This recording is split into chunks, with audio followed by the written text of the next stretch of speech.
माधुरी जैसे ही बाथरूम से निकलकर पूजा घर की तरफ बढ़ी, तभी सास जानकी का स्वर सुनाई पड़ा, ठहरो बहू।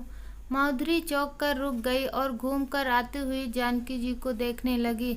समीप आकर जानकी जी ने कहा, बहू, मधु बता रही थी कि बीती रात तुम रजस्वला हुई हो। माधुरी, जी मम्मी जी, लेकिन मैंने पैड लिया हुआ है, देखिए स्नान भी कर लिया है और साफ धुले कपड़े भी पहने हैं इसलिए। जानकी जी, तो क्या हुआ, तुम्हें अगले 5 दिनों तक अपने कमरे में ही रहना है।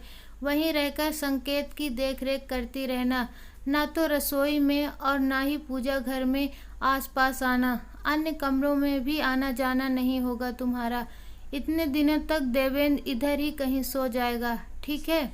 पवित्रता का ध्यान रखना। जाओ, अब अपने कमरे में जाओ।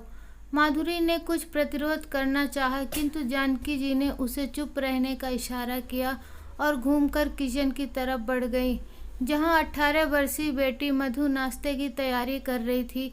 वहीं बरामदे में बैठा हुआ देवेंद्र चाय की चुस्कियों के साथ समाचार पत्र पढ़ रहा था। शादी के बाद माधुरी और देवेंद्र जब से शहर में आए हैं रहने के लिए, तब से माधुरी की ननद मधु भी आ गई थी। एक तरफ वह पढ़ रही थी और दूसरी तरफ गृह कार्यों में माधुरी की सहायता भी कर देती थी। बच्चा होने के 3 महीने बाद कल शाम जानकी जी अपने पोते को देखने आई हुई हैं। कमरे में जाकर अंदर से चिटकनी चढ़ाकर माधुरी बेड के पास दीवार में बने एक कांच के बेस पर स्थापित नन्हे से राधा कृष्ण की मूर्ति के सामने हाथ जोड़कर खड़ी हो गई और कहने लगी, हे कान्हा, ये कैसी व्यवस्था है। आज 3 वर्षों से मैं व देवेंद्र शहर में रह रहे हैं और हर महीने इन कष्टकारी 5 दिनों में प्रतिदिन सफाई का विशेष ध्यान देते हुए घर के सभी काम किए हैं। किचन और पूजा घर में भी गई हूँ। अगर ना करती तो कौन करता। प्रभु, यदि यह कोई शारीरिक दोष है, विकार है और अस्पृश्य है, तो आपने नारी शरीर में इसका विधान ही क्यों बनाया। जिसे देवी कहा गया है, वह भी हर महीने पशुओं की भांति वर्ष में 1 या 2 बार ही रजस्वला होने का विधान बनाया होता। कान्हा, मैं जानती हूँ कि आपने हम मानवों को संतति प्रजनन के लिए वर्ष में कम से कम 25-26 दिनों के शुभ अवसर उपलब्ध कराने के लिए ही स्त्री के शरीर में इस मासिक चक्र को सृजित किया है, और यही मासिक चक्र प्रजनन प्रक्रिया से जुड़ी महिलाओं में होने वाली एक सामान्य जैविक प्रक्रिया है। प्रभु, जिस प्रक्रिया के माध्यम से सृष्टि को रचने और मनुष्य का अस्तित्व प्रकट रूप में आता हो, भला वह प्रक्रिया अपवित्र कैसे हो सकती है। देवी काम रूप काम्याख्या की तो रजस्वला स्वरूप ही पूजा होती है। अगर स्त्री महीने के उन 5 दिनों में अपवित्र है, तो हमें पवित्रता के लिए ऐसे मापदंडों को क्या बदलने के प्रयास नहीं करना चाहिए।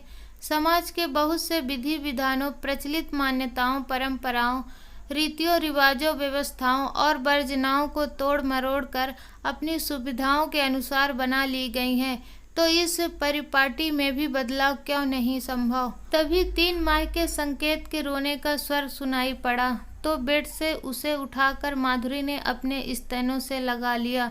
दुग्धपान कराते समय उसे सुखद अनुभूति हो रही थी, किंतु मानसिक आवेगों के शमन के लिए चलकर देवेंद्र की वर्किंग चेयर में बैठकर एक हाथ से संकेत को संभाला और दूसरे हाथ से वही मेज पर पड़े A4 साइज के कागज पर कलम से यूं ही खींचने लगी और सोचने लगी, वाह रे सामाजिक विधान।